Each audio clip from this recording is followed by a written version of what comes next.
ചന്തച്ചെന്തിമിഴിച്ചെങ്കതിർനിര ചൊരിയിച്ചന്ധകാരാനകറ്റി ചിന്താസന്താനമേ നിന്തിരുവടിയടിയൻ സങ്കടം പോക്കിടേണം. പച്ചക്കള്ളം വിതറ്റി പഴവിന കുടികെട്ടിക്കിടക്കുന്നൊരിമ്മേ എച്ചിൽ ചോറുണ്ടിരപ്പോടൊരു വടിയുമെടുത്തോടി മൂടറ്റിടും മുൻ പച്ചപ്പൊന്മയിലേറി പരിചിനൊടെഴുന്നള്ളിപ്പടിക്കൽ കിടക്കും പിച്ചക്കാരനു വല്ലോ മുരുഗതി തരണേ, മറ്റെനിക്കാരുമില്ലേ. ജ്യോതിശ്ചക്രം കണക്കിൻ മനമിളകി മറിഞ്ഞായുരന്തം വരും മുൻ ബോധക്കേടൊക്കെ നീക്കിത്തരിക അമൃതരുൾ തേൻ തുളുമ്പും പദം തേ. പാതിപ്പെൺമൈ മകൻ നിന്തിരുവടിയുടെ മേലേറിയാടുന്ന നേരം മോദിച്ചേതും മടിക്കാതവനെ ഇവിടെ നീ കൊണ്ടുവാ തങ്കമയിലേ. വെയിലും ലാവും വിഴുങ്ങിക്കനലൊളി നടുവിൽ കാലുമൂന്നിപ്പിടിച്ചമ്മയിലിന്മേൽ ആടുമുണ്ണി മറയരുതു മനോമൗന വീട്ടിൻ വിളക്കേ. റെയിലിൻ വേഗം ജയിക്കും ജരനരമുതലാം മൂഢരും ഞാനുമായി ജയിലിൽ പാർപ്പാൻ ഞെരുക്കം ജവമയി പരമൻ ചിത്സുഖം നൽകിടേണം.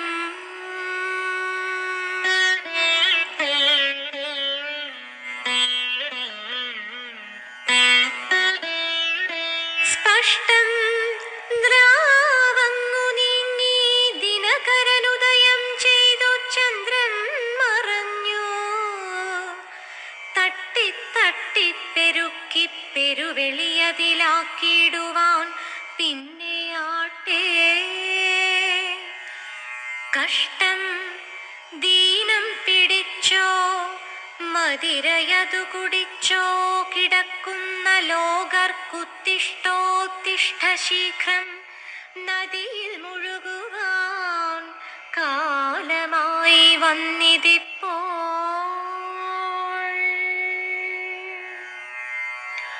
ഉൾത്തീ മാറ്റാനുപായത്തുനിവിനിയ മനക്കൺമണി നീ തരാഞ്ഞാലുൾത്തീവ്രം പൊങ്ങി വിങ്ങും ദഹനശിഖയിൽ ഞാൻ വെന്തു പോട്ടെന്നുറച്ചോ.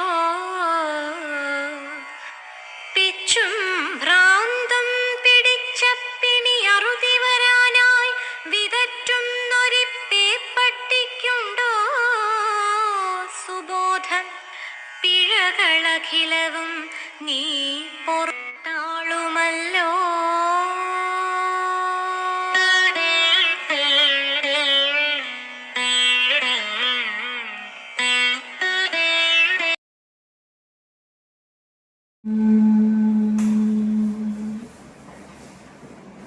നമോ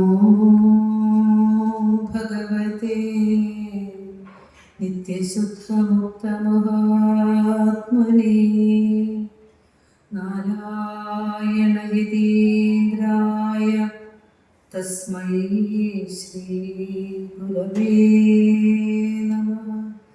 ഓം ശ്രീ നാരായണ പരമഗുരവേ നമഃ.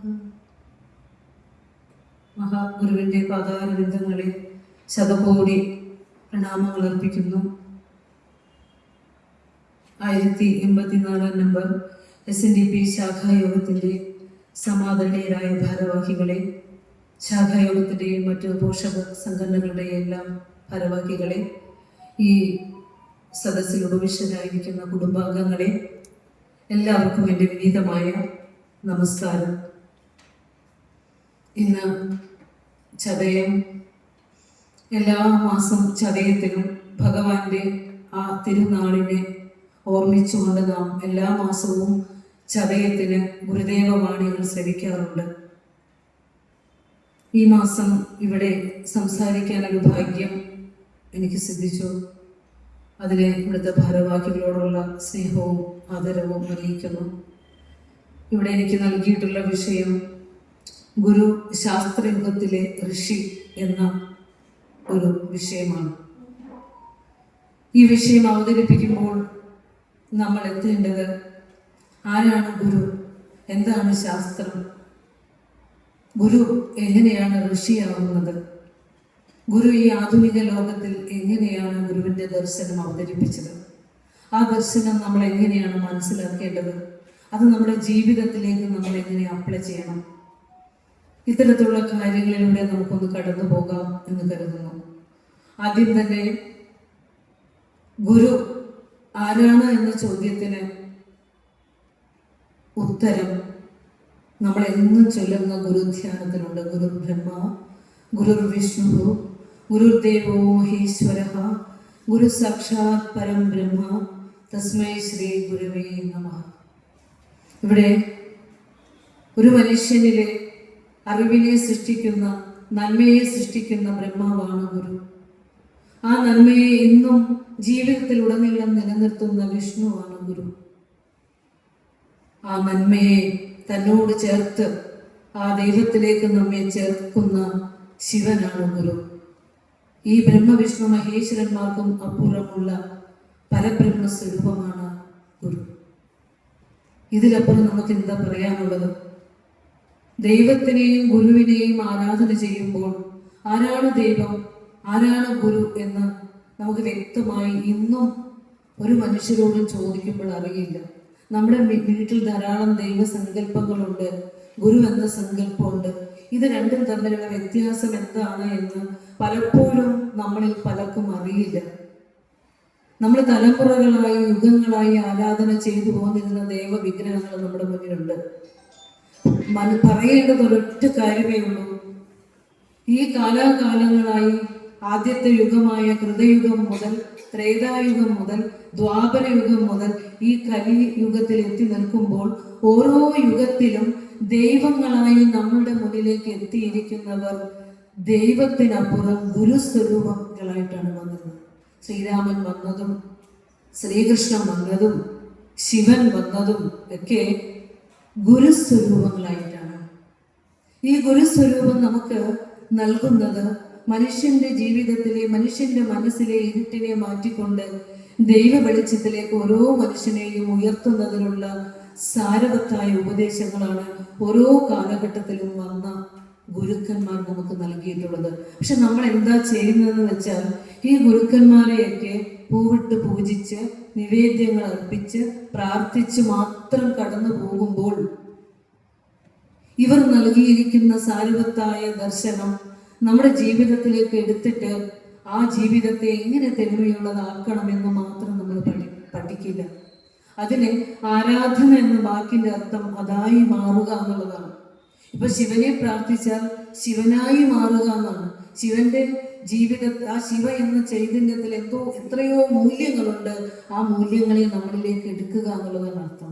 ഇപ്പൊ ഗുരുവിനെ നമ്മൾ ആരാധന ചെയ്യുമ്പോൾ ഗുരുവിനുള്ള മൂല്യങ്ങൾ നമ്മളുടേതാക്കി മാറ്റണം. അതല്ലെങ്കിൽ ആരാധനയ്ക്ക് എന്താ പ്രയോജനം? ഗുരുവിനെ പൂവിട്ട് പൂജിച്ചു പോകുന്ന നാം അതിനപ്പുറം ഗുരു നൽകിയിരിക്കുന്ന സാരവത്തായ ഉപദേശങ്ങൾ നമ്മുടെ ജീവിതത്തിന്റെ വെളിച്ചമായി മാറുമ്പോഴാണ് നമ്മൾ ഓരോരുത്തരും ഗുരുഭക്തരായി മാറുന്നത്. ഒരു മനുഷ്യനെ ചിന്തിക്കുന്നില്ല, തിരക്കിട്ട ജീവിതം, ഈ ശരീരം അങ്ങ് വീഴുന്നത് വരെ ഒന്നിനും സമയമില്ലാതെ മനുഷ്യന്റെ ഓട്ടം. ആ ഓട്ടത്തിനിടയിൽ ഇവിടെ വന്നിരിക്കുന്ന, ഇത് കേൾക്കാൻ ഭാഗ്യം ചെയ്ത സുഹൃതികളായ ഓരോരുത്തരുടെയും പാദങ്ങൾ വന്ദിക്കുകയാണ് ഞാൻ. കാരണം കേൾക്കുന്ന നിങ്ങളും പറയുന്ന ഞാനും രണ്ടല്ല, ഒന്ന് തന്നെയാണ്. ഒരേ ഒരു ചൈതന്യത്തിന്റെ സ്ഫുരണങ്ങൾ തന്നെയാണല്ലോ നമ്മളെല്ലാവരും. അപ്പോൾ ഋഷി എന്ന വാക്കിന്റെ അർത്ഥം ഇന്ദ്രിയങ്ങളെയും മനസ്സിനെയും ജയിച്ചവൻ, പരമസത്യത്തെ സാക്ഷാത്കരിച്ച് സത്യമായി മാറിയവൻ എന്നാണ് അർത്ഥം. ശാസ്ത്രം എന്ന് പറഞ്ഞാൽ നമ്മുടെ ഉള്ളിലേക്ക് കയറി വരുന്ന അർത്ഥം science and technology, modern technology എന്നാണ്. പക്ഷെ ശാസ്ത്രം എന്ന വാക്കിന് അറിവെന്നർത്ഥം. അറിവ് അല്ലെങ്കിൽ പരിരക്ഷണം അല്ലെങ്കിൽ ക്രമപ്പെടുത്തൽ എന്നൊക്കെ അർത്ഥമുണ്ട്. പ്രകൃതിയും മനുഷ്യനെയും ജീവജാലങ്ങളെയും എല്ലാം ചേർത്ത് നിർത്തിക്കൊണ്ട് നിലനിർത്തിക്കൊണ്ട് പരിരക്ഷിക്കുന്ന അറിവിനെ ശാസ്ത്രം എന്ന് പറയാം.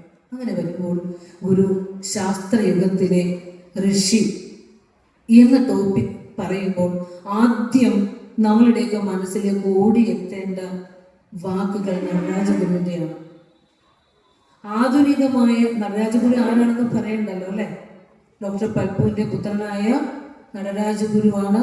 ഗുരു തമ്പി എന്ന് വിളിച്ച നടരാജഗുരുവാണ് ഗുരുവിന്റെ ദർശനത്തെ അങ്ങനെ തന്നെ സ്വീകരിക്കുകയും അത് ഈ ലോകത്തിൽ മുഴുവൻ ഭാഷാന്തരീകരണം നടത്തി പ്രചരിപ്പിക്കുകയും അമേരിക്കയിലെ 5 സർവകലാശാലകളിൽ ഗുരുവിന്റെ ദർശനമാല പഠന വിഷയമാക്കുകയും ഒക്കെ ചെയ്യുന്നതിന്റെ പുറകിലെ ഡോക്ടർ പൽപ്പുവിന്റെ പുത്രനായ നടരാജഗുരുവാണ്.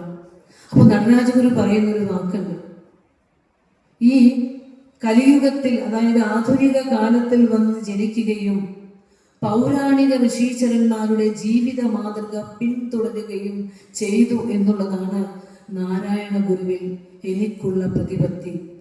മനസ്സിലാക്കണം, ഈ ശാസ്ത്രയുഗത്തിൽ വന്ന് ജനിക്കുകയും പൗരാണിക ഋഷീശ്വരന്മാരുടെ ജീവിത മാതൃക പിന്തുടരുകയും ചെയ്തു എന്നുള്ളതാണ് നാരായണ ഗുരുവിൽ എനിക്കുള്ള പ്രതിബദ്ധത. അപ്പൊ അങ്ങനെ പറയുമ്പോൾ എന്തുകൊണ്ടാണ് നടരാജഗുരു ഇങ്ങനെ പറഞ്ഞത് എന്ന അർത്ഥം നടരാജഗുരു തന്നെ പറയുന്നുണ്ട്. ഗുരുവിന്റെ കയ്യിൽ നിന്നും ഗുരുവിന്റെ മടിത്തട്ടിൽ പൊതിഞ്ഞു വെച്ചിരിക്കുന്ന ആ ഗുരുവിന് ദക്ഷിണ കിട്ടിയ പൈസയുമായി വിദേശങ്ങളിലേക്ക് പഠിക്കാൻ അയക്കുന്നുണ്ട് നടരാജഗുരുവിനെ. അപ്പോൾ പറയുന്നുണ്ട്, തമ്പി, ഇത് ധർമ്മസംഘത്തിലെ ധനമല്ല, ഇത് നമുക്ക് ദക്ഷിണ കിട്ടിയതാണ് എന്ന് പറയുന്നുണ്ട്. ഇനിയും ആവശ്യമെങ്കിൽ ചോദിച്ചുകൊള്ളൂ എന്ന് പറയുന്നുണ്ട്. അങ്ങനെ നടരാജഗുരു തൻ്റെ ഗുരുവിന്റെ അനുഗ്രഹവും വാങ്ങി തമ്പി പഠിക്കാൻ പോകുന്നുണ്ട്. ഏകദേശം 50 വർഷത്തോളം തൻ്റെ ജീവിതത്തിന്റെ നല്ല കാലങ്ങൾ മുഴുവനും പാശ്ചാത്യവും പൗരസ്ത്യവുമായ നിരവധി രാജ്യങ്ങളിൽ പഠിച്ച് നിരവധി ബിരുദങ്ങൾ നേടി നിരവധി പ്രബന്ധങ്ങൾ അവതരിപ്പിച്ചു. നിരവധി റൊമേൻ റോളണ്ട് പോലെയുള്ള നിരവധി ശാസ്ത്രജ്ഞന്മാരോട് സയന്റിസ്റ്റുകളോടൊക്കെ സംസാരിച്ചു. അറിവ് നേടിയ ബഹുമുഖ പ്രതിഭയായ നടരാജഗുരു അവസാനം തൻ്റെ മണ്ണിലേക്ക്, തൻ്റെ ആ ഗുരുവിന്റെ പാദം പതിഞ്ഞ മണ്ണിലേക്ക് തിരിച്ചെത്തിയിട്ട് ചോദിക്കുന്നൊരു ചോദ്യമുണ്ട്, എൻ്റെ ഈ യാത്ര കൊണ്ട് ഞാൻ എന്ത് നേടി? ജീവിതത്തിന്റെ മുഴുവൻ സമയവും വിദേശ രാജ്യങ്ങളിൽ സഞ്ചരിക്കുകയും ശാസ്ത്രം മുഴുവൻ പഠിക്കുകയും നിരവധി ബിരുദാനന്തര ബിരുദം നേടുകയും ഡോക്ടറേറ്റ് എടുക്കുകയും ഒക്കെ ചെയ്ത നടരാജഗുരു ചോദിക്കുകയാണ്, എൻ്റെ ഈ യാത്ര കൊണ്ട് ഞാൻ എന്തു നേടി?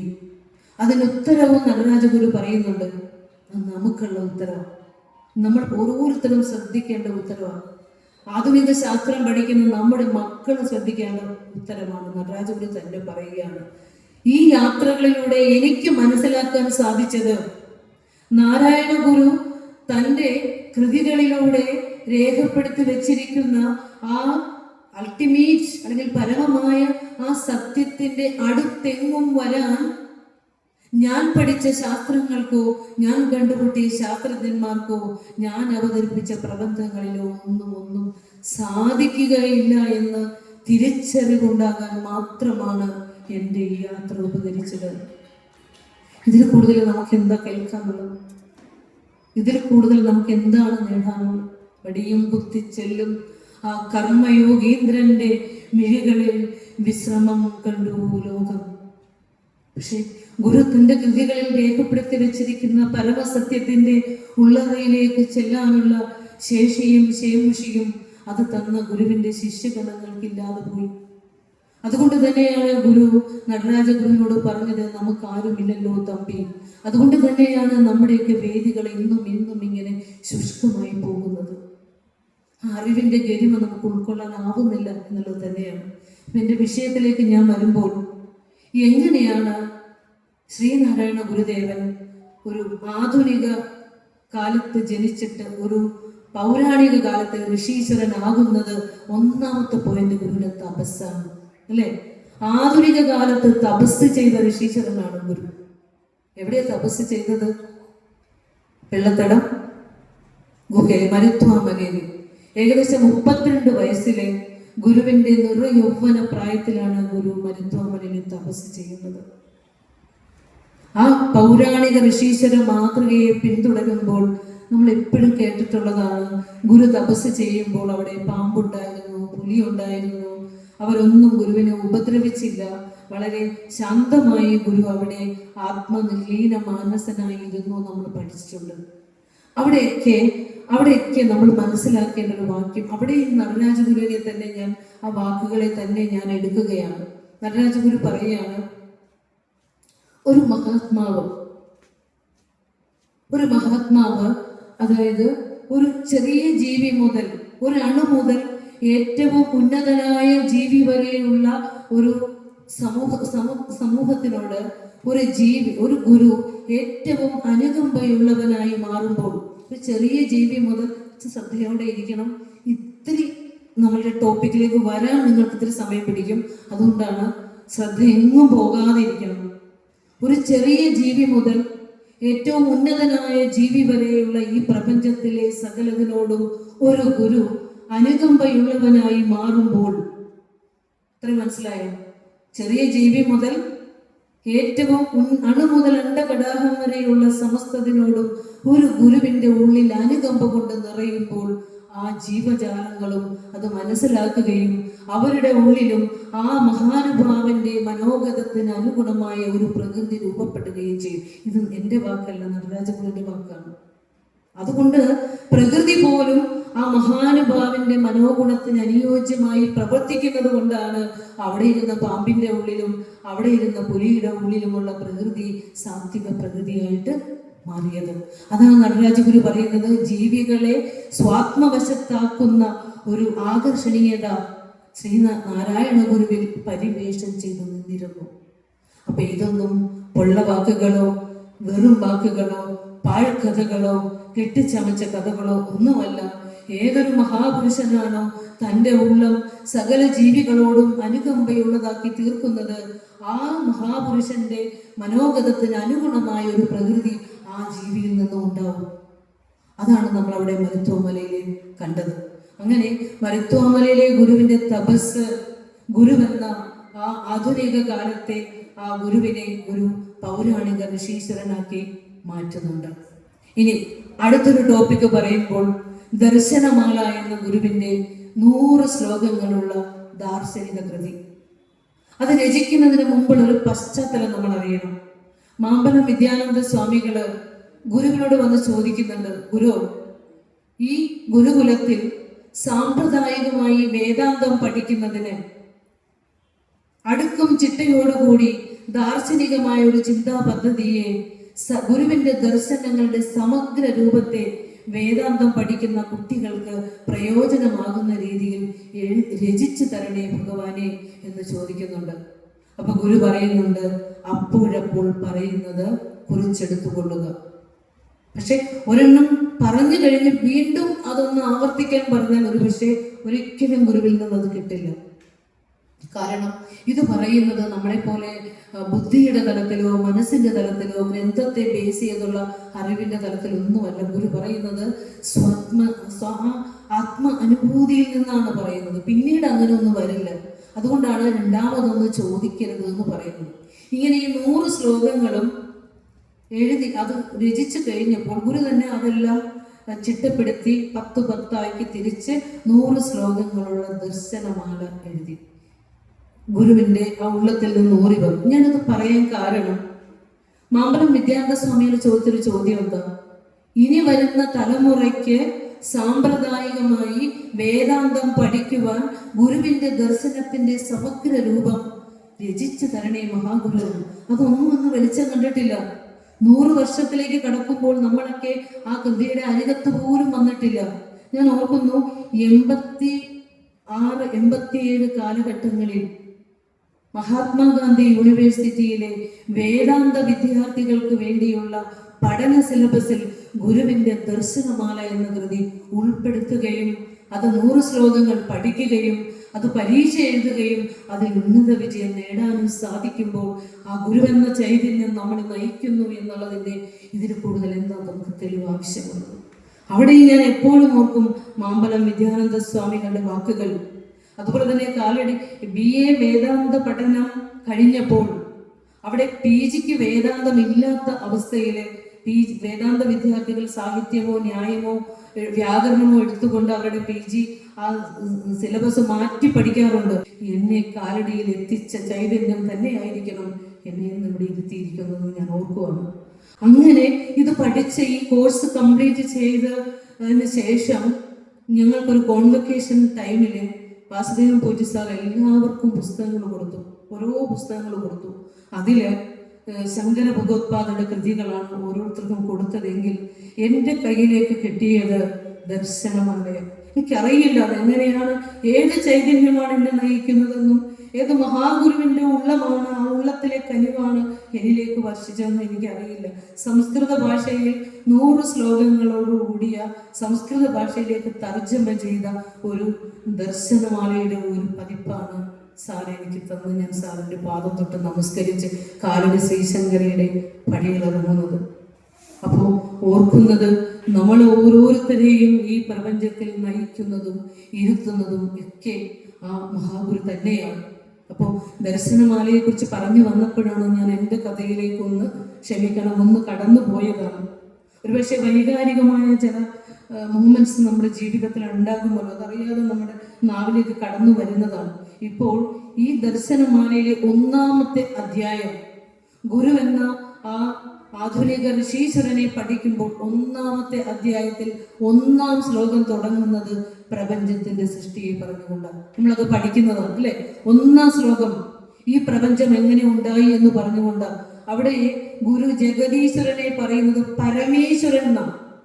ഈശ്വരൻ എന്ന് ഒരുപക്ഷെ പറഞ്ഞാൽ ആ ഈശ്വരന് മേലെ ഒരു ഈശ്വരൻ ആരെന്ന് ചോദിച്ചാലോ ഒരു ചോദ്യത്തിനും വക നൽകാത്ത രീതിയിൽ ഗുരു പറയുന്നു, ആസീദഗ്രേ അസദേ വേദം ഭുവനം സ്വപ്നവത് പുനഃ സസർജ സർവം സങ്കല്പമാത്രേണ പരമേശ്വരൻ.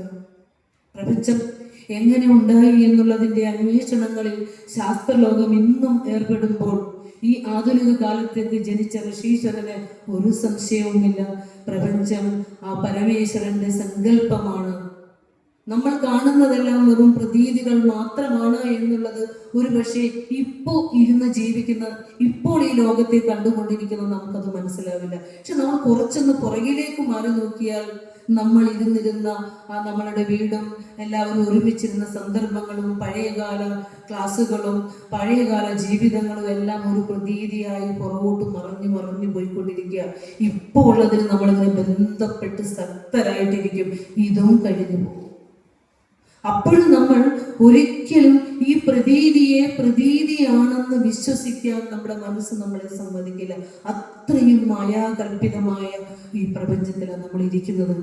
ഗുരു സൃഷ്ടിയെ പറയുന്നത് എങ്ങനെയാണെന്ന് വെച്ചാൽ വളരെ ഗഹനമായ തത്വത്തെ സാധാരണ മനുഷ്യൻ ഉപയോഗിക്കുന്ന പദങ്ങൾ ചേർത്തുകൊണ്ട് ഗുരു പറയുകയാണ്, ഒരു വിത്ത്, ആ വിത്തിൽ നിന്ന് എങ്ങനെയാണോ ഒരു മുള പൊട്ടി വരുന്നത് അതുപോലെയാണ് ജഗദീശ്വരനിൽ നിന്നും ജഗദീശ്വരന്റെ സങ്കല്പം പ്രപഞ്ചമായി വന്നത്.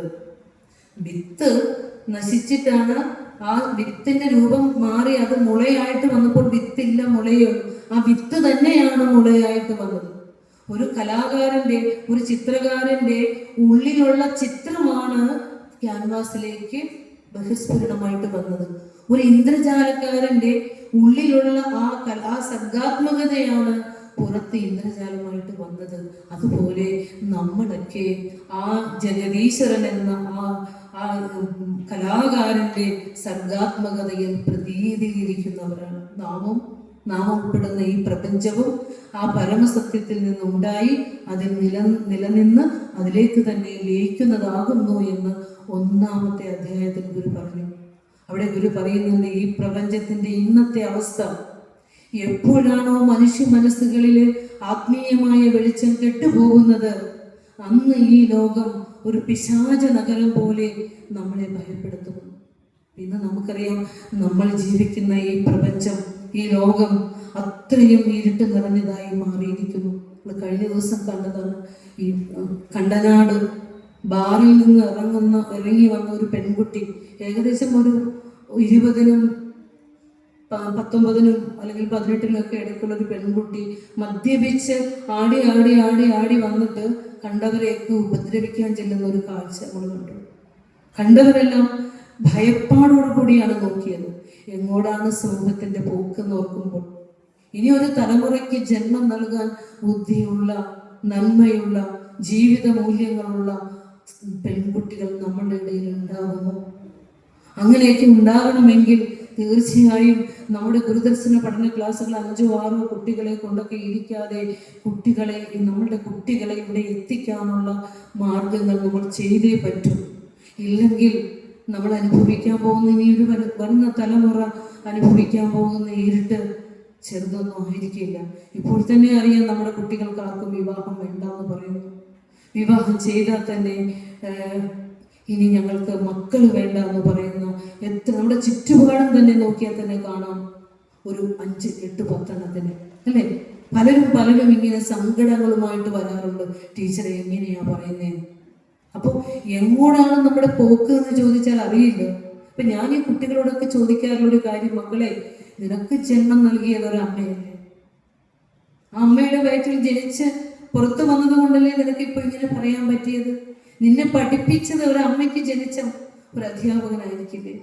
ഇനി നിനക്ക് അസുഖം വരുമ്പോൾ നിന്നെ ചികിത്സിക്കുന്നത് ഒരമ്മയ്ക്ക് ജനിച്ച മക്കളായിരിക്കില്ലേ? അപ്പോൾ എനിക്ക് കഷ്ടപ്പെടാൻ വയ്യ, മക്കളെ വളർത്താൻ വയ്യ, ആരുടെയും പരിധിക്കുള്ളിൽ കഴിഞ്ഞുകൂടാൻ വയ്യ എന്ന് പറയുമ്പോൾ ഉപനിഷത്ത് ഋഷിമാർ പറഞ്ഞൊരു വാക്കുണ്ട്, പ്രജാതന്തും മാ വിവച്ചേസി, സന്തതി പരമ്പരകളെ ഛേദിച്ച് കളയരുത്. കാരണം ഒരു സ്ത്രീക്ക് മാത്രമേ ഒരു കുഞ്ഞിന് ജന്മം നൽകാൻ പറ്റുള്ളൂ, അല്ലെ? പുരുഷന് പറ്റുമോ?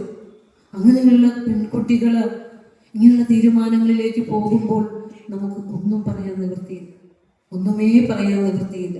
അതുകൊണ്ട് എപ്പോഴും ഗുരു പറയുന്നത് പോലെ ഗുരുവിന്റെ വിദ്യാഭ്യാസ ദർശനമൊക്കെ, ശ്രീനാരായണ ധർമ്മത്തിലെ വിദ്യാഭ്യാസ ദർശനമൊക്കെ നമ്മുടെ മക്കളെ ദയവ് ചെയ്ത് അതുമാത്രമെങ്കിലും ഒന്ന് പഠിപ്പിക്കും. നമ്മുടെ ഗുരുദർശന പഠന ക്ലാസ്സിൽ ഗുരുവിന്റെ 6-ാം സർഗം ബ്രഹ്മചര്യ ആശ്രമത്തിൽ എങ്ങനെയാണ് ഒരു കുഞ്ഞ് വിദ്യാഭ്യാസം ചെയ്യേണ്ടത്, എന്തൊക്കെ ബേസിക് നോളജ് അവർ നേടിയിരിക്കണമെന്ന് ബ്രഹ്മചര്യ ആശ്രമത്തിൽ വളരെ ഭംഗിയായിട്ട് ഗുരു നമുക്ക് പറഞ്ഞ് തരുന്നുണ്ട്. ഇനി ഗുരു എന്ന ഋഷീശ്വരനെ പറയും. അതായത് ഇപ്പൊ നമ്മുടെ പോയിന്റ് എന്താണ്? ആധുനിക കാലത്ത് 19-ാം 20-ാം നൂറ്റാണ്ടിനുള്ളിൽ ജന്മമെടുക്കുകയും പൗരാണിക കാലത്തെ ഋഷീശ്വരന്മാരെ പോലെ ആ മാതൃകയിൽ ജീവിച്ചത് എങ്ങനെയാണെന്നാണ് നമ്മൾ ഉദാഹരണ സഹിതം പറയുന്നത്. ഒന്നെന്തായിരുന്നു? വെറുതെ കേട്ടാ പോലെ, ഒന്ന് ഗുരുവിന്റെ തപസ്സായിരുന്നു. പിന്നെ ഗുരു പ്രപഞ്ച സൃഷ്ടിയെ കുറിച്ച് ഉപനിഷത്ത് സാരസംഗ്രഹമായ ദർശനമാല എന്ന കൃതി ആ സാമ്പ്രദായികമായി എന്താ പറയാ, ഉപനിഷത്ത് ദർശനം പഠിക്കുന്ന കുട്ടികൾക്ക് സഹായകമായ രീതിയിൽ ദർശനമാല, അല്ലെ? പിന്നെ ഗുരുവിന്റെ തപസ്സിന്റെ സമയത്ത് അവിടെ ഉണ്ടായിരുന്ന ആ ക്രൂര ജന്തുക്കളുടെ ആ തമോ ഗുണം വെടിഞ്ഞ് എങ്ങനെയാണ് സാത്വികരായി മാറിയത്? നമുക്കറിയാം, നമ്മുടെ ഋഷീശ്വരന്മാരൊക്കെ മലകളിൽ, ഈ ഹിമാലയ സാനുക്കളിലൊക്കെ തപസ് ചെയ്തിരുന്നവര്.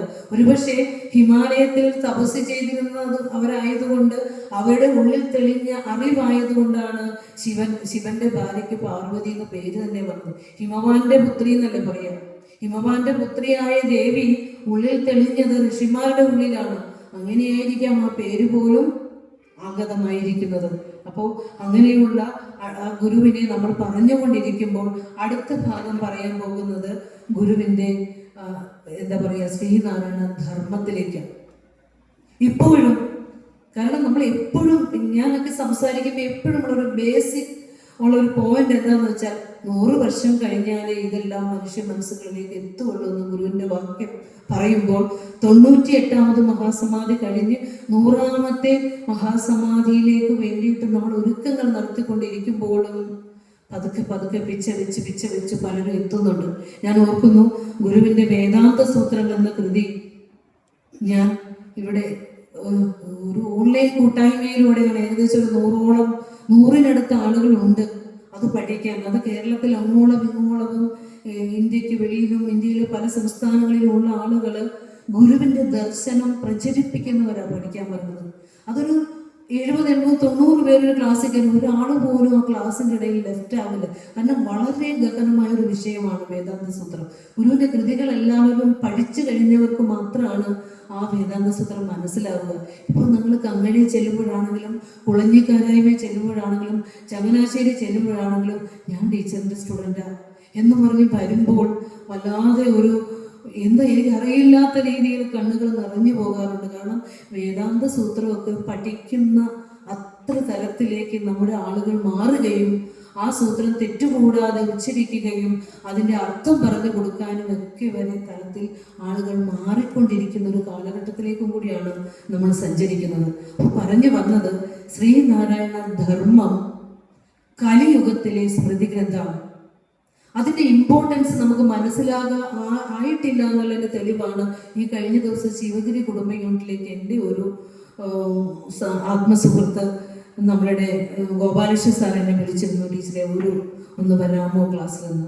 അപ്പോൾ ഞാൻ സാറിൻ്റെ ക്ഷണമനുസരിച്ച് കഴിഞ്ഞ ദിവസം ശിവഗിരി കുടുംബ യൂണിറ്റിൽ ചെന്നിരുന്നു. അപ്പോൾ അതൊരു ഭാഗ്യമായിട്ട് ഞാൻ കരുതുന്നത്. നമ്മളുടെ സംഗീതത്തിൽ എത്തുമ്പോൾ എപ്പോഴും നമ്മുടെ ഉള്ളം നിറയുന്ന ഒരു ആനന്ദം നമുക്ക് ഉണ്ടാവാറുണ്ട്. അപ്പോഴും ശ്രീനാരായണ ധർമ്മത്തെക്കുറിച്ച് ചോദിക്കുമ്പോൾ പലരും നിശബ്ദത പാലിക്കാറുണ്ട്. കാരണം അതിൻ്റെ അർത്ഥം ഇന്നും അതിൻ്റെ പൊരുൾ നമുക്ക് പിടികിട്ടിയിട്ടുമില്ല. അതെന്തിനാണ് ഗുരു തന്നതെന്നും നമുക്കറിയില്ല. അതിൻ്റെ ഒരു ബേസ് പറയുമ്പോൾ ആദ്യം പറഞ്ഞു, ആദിയിലെ അറിവാണ് വേദം. അത് കൃതയുഗത്തിൽ മാത്രമാണ് ഉപനിഷത്ത് ദർശനം ഉണ്ടായിട്ടുള്ളത്.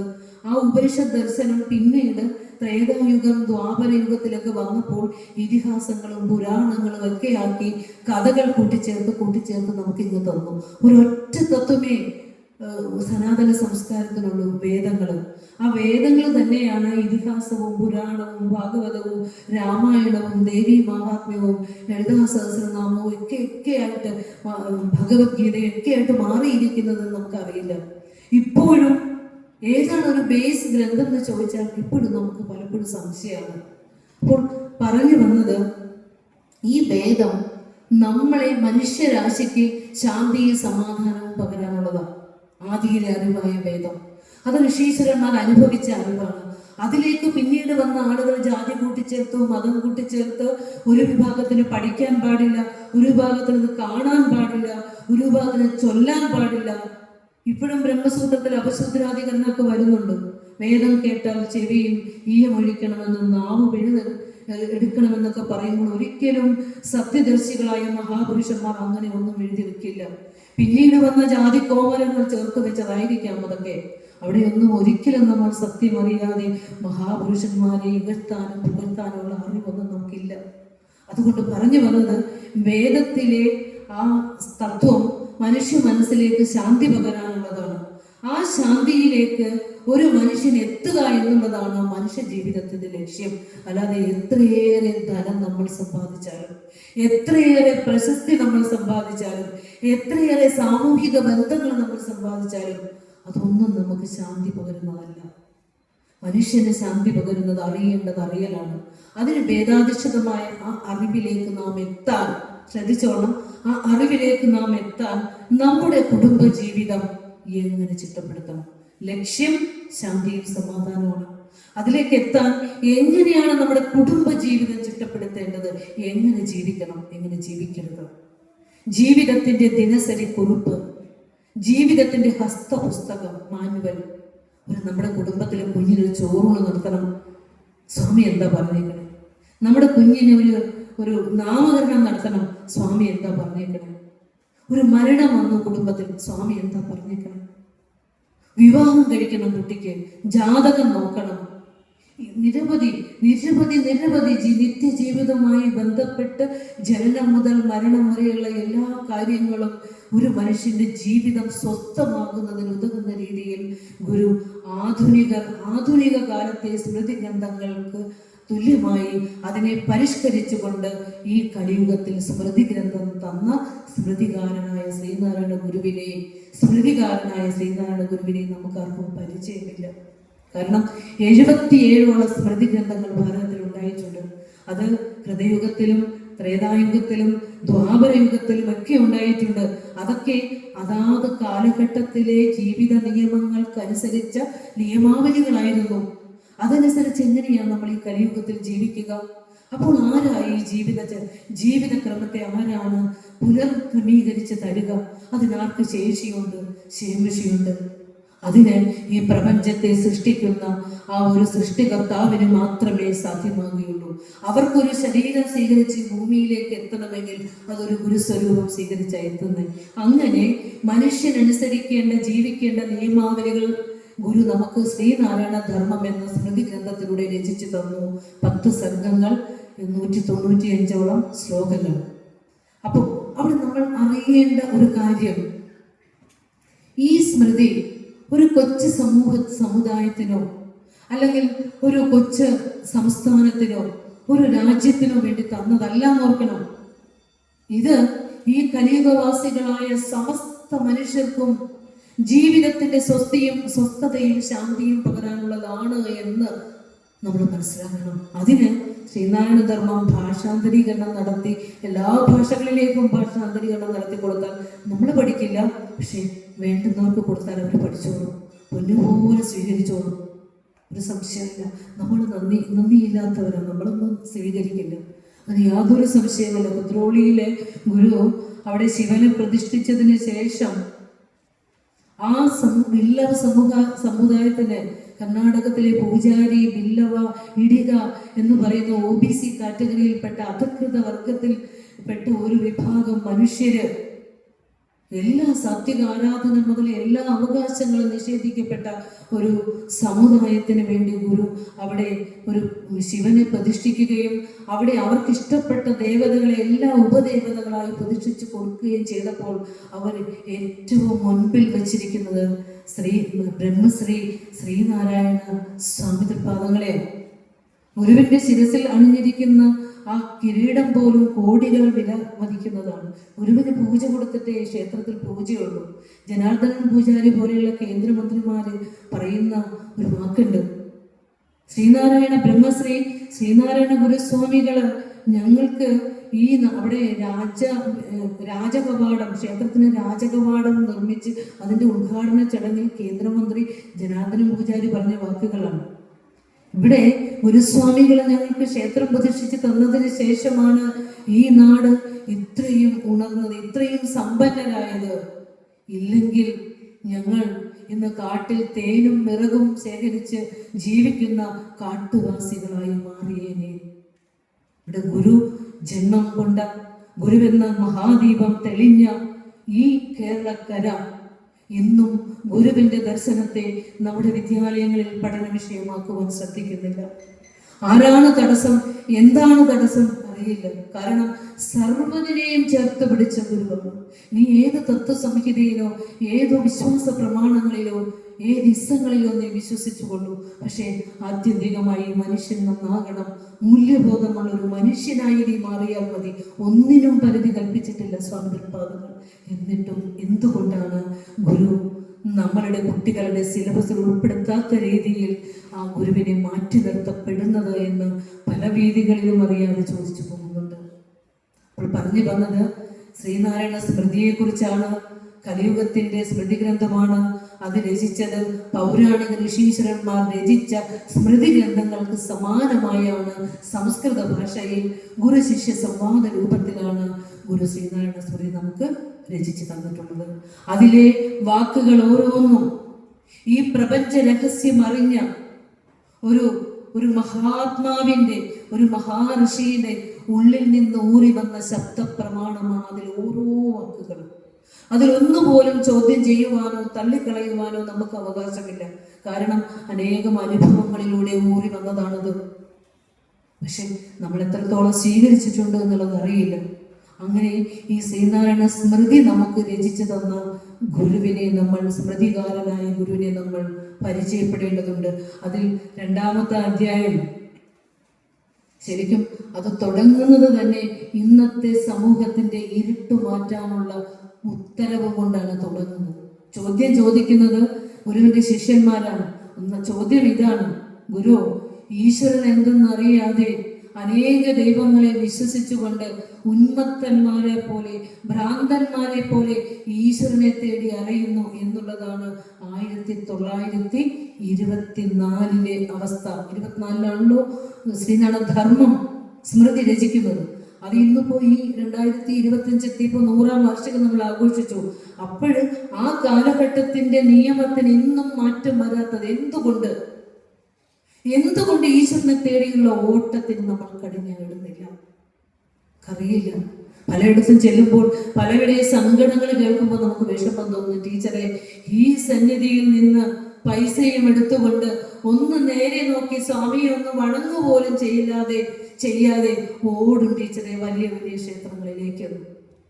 നമ്മൾ അറിയേണ്ട ഒരു കാര്യം, ഏതൊരു ക്ഷേത്രം പ്രതിഷ്ഠിക്കുമ്പോഴും ഏതൊരു വിഗ്രഹം പ്രതിഷ്ഠിക്കുമ്പോഴും ഒരു തന്ത്രിയാണല്ലോ അത് പ്രതിഷ്ഠിക്കുന്നത്. ആ തന്ത്രിയുടെ ആത്മചൈതന്യമാണല്ലോ വിഗ്രഹത്തിലേക്ക് ഒരു ചൈതന്യമായി പ്രതിഷ്ഠിക്കുന്നത്. അങ്ങനെയെങ്കിൽ പരബ്രഹ്മസ്വരൂപനായ ഗുരു എടുത്തു വെച്ച വിഗ്രഹം ഗുരുവിന്റെ ചൈതന്യം തന്നെയല്ലേ? ആ പരബ്രഹ്മസ്വരൂപം തന്നെയല്ലേ? ഇതൊക്കെ നമ്മൾ അറിയണമെങ്കിൽ നമ്മൾ ഗുരുവിന്റെ ദർശനത്തിലേക്ക് എത്തണം. ഈശ്വരൻ എന്തെന്നറിയണം, ഭക്തി എന്തെന്നറിയണം, മനുഷ്യൻ നമ്മൾ ആരാന്നറിയണം, എന്താ ജീവിതത്തിന്റെ ലക്ഷ്യം എന്തെന്നറിയണം. നമ്മൾ ആരെങ്കിലും നമ്മുടെ സുബ്രഹ്മണ്യ ഭഗവാന്റെ അടുത്ത് ചെന്നിട്ട് ചോദിക്കാറുണ്ടോ, ഞാൻ ആരാ ഭഗവാനെ, ഞാൻ എന്തിനാ ഈ ലോകത്തേക്ക് വന്നത് എന്ന് ചോദിക്കാറുണ്ടോ? ആരും ചോദിക്കാറില്ല. എനിക്ക് എന്തൊക്കെയാ വേണ്ടതെന്ന് ചോദിക്കാറുണ്ട്, അല്ലേ? പക്ഷെ നമ്മൾ ഒരാൾ പോലും അത്തരത്തിലുള്ളൊരു ചോദ്യം ചോദിക്കാനുള്ള പര്യാപ്തത നമ്മൾ നേടിയിട്ടില്ല. കാരണം നമ്മളൊക്കെ ഈ സുഖഭോഗങ്ങളുടെ ചട്ടക്കൂടുകളിൽ ഇങ്ങനെ ഒതുങ്ങി കഴിഞ്ഞുകൂടുന്നവരായതുകൊണ്ട് അത്തരത്തിലുള്ള വലിയ വലിയ ചോദ്യങ്ങൾ ചോദിക്കാനൊന്നും നമുക്ക് അറിയില്ല. അപ്പോ ഇപ്പുറത്തിരിക്കുന്ന മഹാഗുരു, നമ്മളിവിടെ നമ്മുടെ ഗുരുമണ്ഡപത്തിൽ പ്രതിഷ്ഠിച്ചിട്ടുള്ള ആ മഹാഗുരുവിനോട് തന്നെ ചെന്ന് ചോദിക്കുക, ഭഗവാനെ ഞാൻ ആരാ, എൻ്റെ ജീവിതത്തിന്റെ ലക്ഷ്യം എന്താണ്, ജ്ഞാനസ്വരൂപനായ ഭഗവാനെ അതെനിക്കൊന്ന് വെളിപ്പെടുത്തി തരൂ എന്ന് നിങ്ങളൊരു ചോദ്യം ചോദിച്ചാൽ അന്ന് തുടങ്ങും നമ്മുടെ ജീവിതത്തിന്റെ മാറ്റം. പിന്നെ ആ ജീവിതം കൊണ്ടുപോകുന്നത് ഈശ്വരൻ തന്നെയായിരിക്കും, ഒരു സംശയമില്ല. കാരണം ശരീരവും നീർക്കുമിള പോലെ നിലയേറ്റതാണ്. കണ്ണുകൊണ്ട് കാണുന്നതൊന്നും നിത്യമല്ല. അങ്ങനെ ആ നിത്യതയെ, ആ നിത്യമല്ലാത്ത ഒന്നിനെ സ്വന്തമായി ചേർത്ത് പിടിച്ചിരിക്കുന്ന നമുക്ക് ഒരിക്കലും അത് നിത്യമല്ല എന്ന് നമ്മുടെ ബുദ്ധിയുടെ തലത്തിൽ നമുക്ക് മനസ്സിലാവില്ല. അതിന് നമ്മൾ കുറച്ചൊക്കെ അറിവിന്റെ തലത്തിലേക്ക് നമ്മൾ കടക്കേണ്ടതുണ്ട്. അപ്പോൾ ശ്രീനാരായണ സ്മൃതി എഴുതി തന്ന സ്മൃതികാരനായ ഗുരുവിനോട് ചോദിക്കുന്ന ചോദ്യമാണ്, ഈ ലോകത്ത് ധർമ്മവും അധർമ്മവും വേർതിരിച്ച് പറഞ്ഞു തരണം ഭഗവാനെ എന്ന് പറയുമ്പോൾ ആദ്യമായി അധർമ്മമുള്ളത് ഈശ്വര വിശ്വാസ സ്ഥിതിയിലാണ്. അനേക ദൈവമുണ്ടെന്ന് കരുതിയ ഓടുന്നത്. അപ്പോൾ യഥാർത്ഥ ഈശ്വരൻ എന്തെന്ന് പറഞ്ഞു തരണം. അപ്പോൾ ഗുരു പറയുന്നുണ്ട്, വിചിത്രസ്യ ജഗതഃ കർത്ത സർവശക്തിമാൻ സർവേശ്വരഃ സർവജ്ഞഃ ഏകോ ദേവഃ. വിചിത്രമാണ് ഈ ലോകം. ഈ ലോകം വിചിത്രമാണെന്ന് പറയാൻ കാരണം നമ്മുടെ കണ്ണിന്റെ ഇവിടെ പലവട്ടം പറഞ്ഞു പോയിട്ടുള്ള ടോപ്പിക്കുകളാണ് ഇതൊക്കെ. നമ്മുടെ കണ്ണിന്റെ പരിമിതിക്കനുസരിച്ച് നമ്മൾ കാണുന്ന ഈ ലോകമല്ല ലോകം. ഒരു നായയുടെ കാഴ്ച ഒരിക്കലും നമ്മൾ കാണുന്ന ലോകമല്ല. നമ്മൾ എടുക്കുന്ന ശബ്ദത്തിനേക്കാൾ എത്രയോ കൂടുതൽ ശബ്ദങ്ങൾ എടുക്കാൻ കഴിവുള്ള ജീവികൾ ഈ സമൂഹത്തിലുണ്ട്, ഈ പ്രപഞ്ചത്തിൽ ജീവിക്കുന്നുണ്ട്. മനുഷ്യൻ എന്ന നിലയിൽ മനുഷ്യൻ കാണുന്ന ലോകമാണ് സത്യമെന്ന് കരുതി നമ്മൾ ജീവിക്കുമ്പോൾ ഗുരു പറയുകയാണ്, വിചിത്രമായ ഈ ലോകത്തിന്റെ കർത്താവ് സർവശക്തിമാനായ ഈശ്വരൻ സർവ്വതിനും ശക്തിയായിരിക്കുന്നു. സർവ്വതിനെയും അറിഞ്ഞുകൊണ്ടിരിക്കുന്ന ആ ഈശ്വരൻ ഒന്നാണ്, ഏകോ ദേവഃ എന്ന് ഗുരു നമുക്ക് പറഞ്ഞു തരുന്നു. അങ്ങനെ ശ്രീനാരായണ സ്മൃതി അല്ല എൻ്റെ വിഷയം എന്നുള്ളത് കൊണ്ട് അതിൻ്റെ മറ്റ് അധ്യായങ്ങളിലേക്കൊന്നും ഞാൻ കടക്കുന്നില്ല. എന്തായാലും ഒരു കാര്യം പറയാം.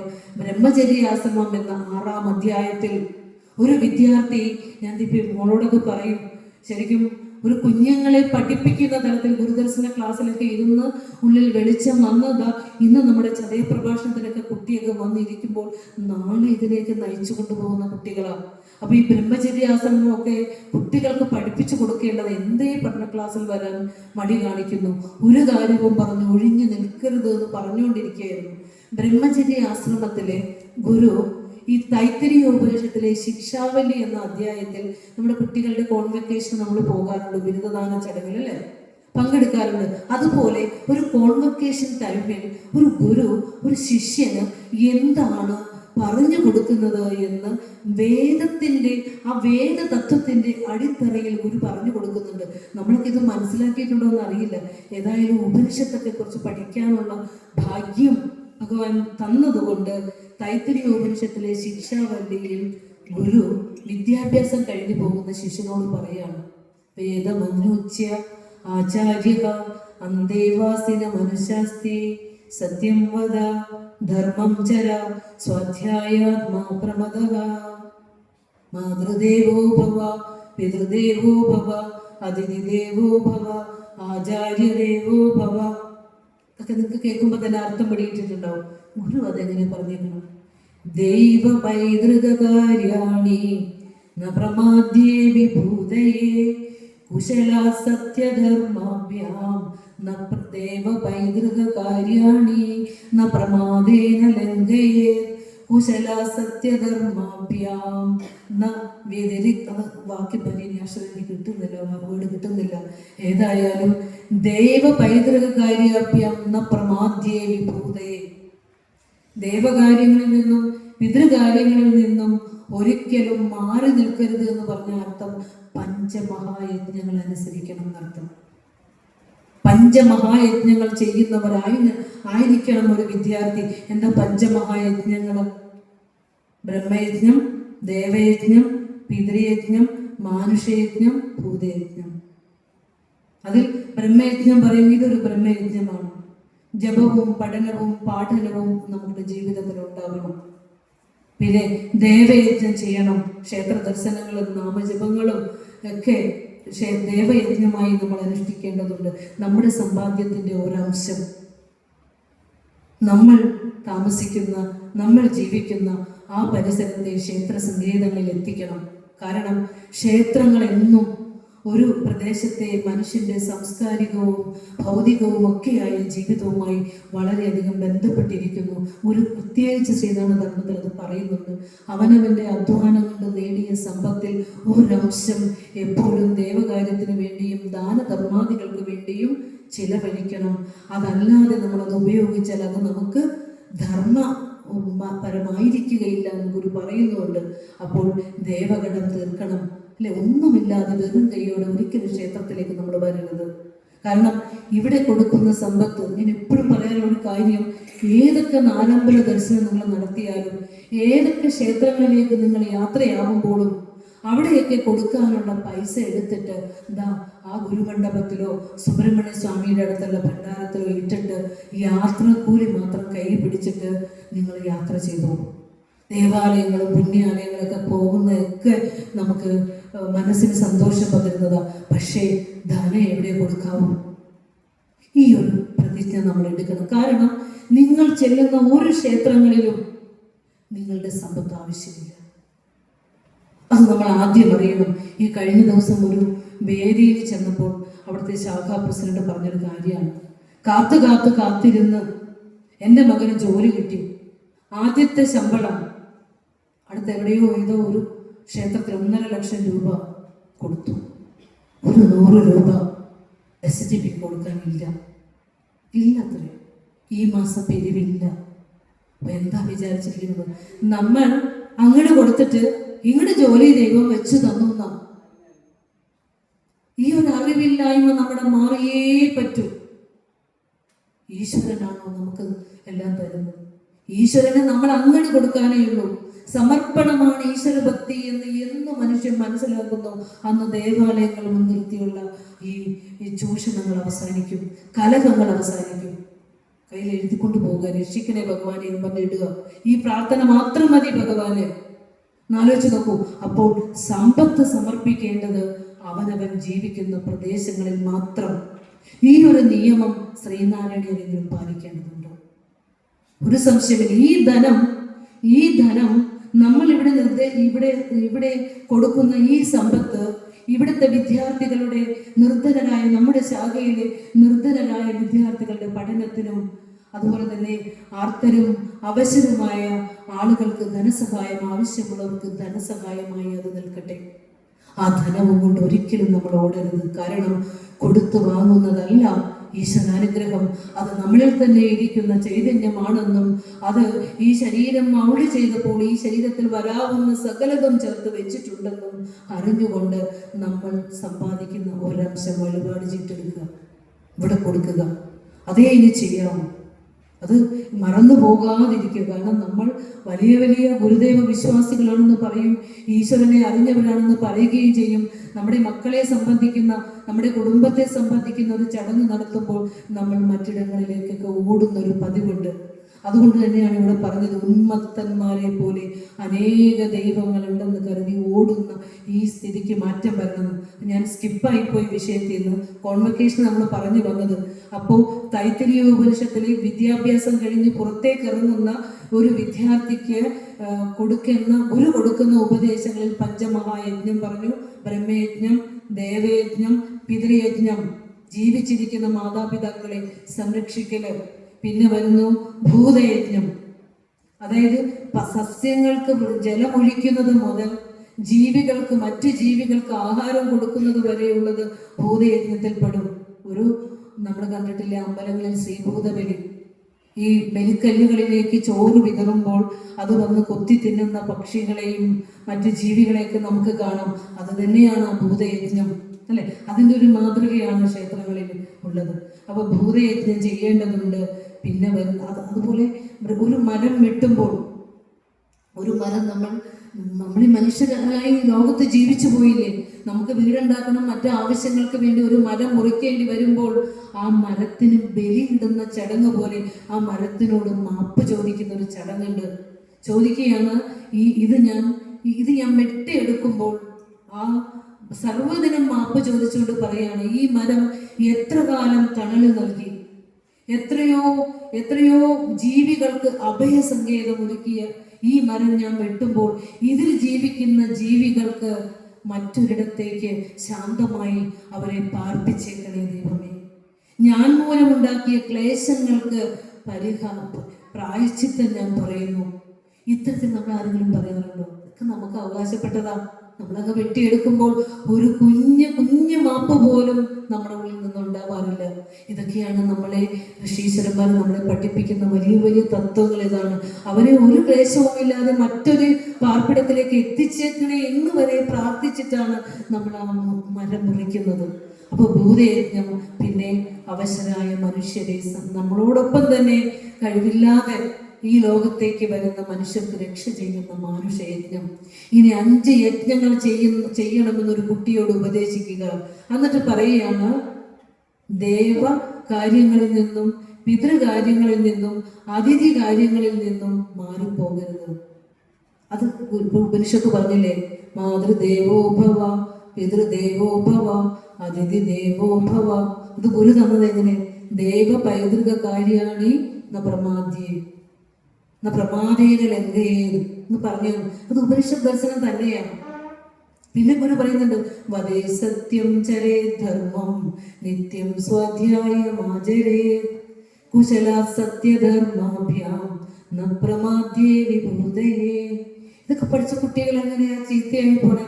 വദേ സത്യം, മോനെ നീ പഠിച്ചു കഴിഞ്ഞ് ഇറങ്ങുകയാണ്. 10 കാശുണ്ടാക്കണം എന്ന് നമ്മൾ പറഞ്ഞ് പഠിപ്പിച്ചു വെച്ചേക്കണം. ഈ ഒരു നല്ല മനുഷ്യനാകുമെന്ന് പറയാൻ മൂല്യബോധമുള്ള മാതാപിതാക്കൾക്ക് പറ്റൂ.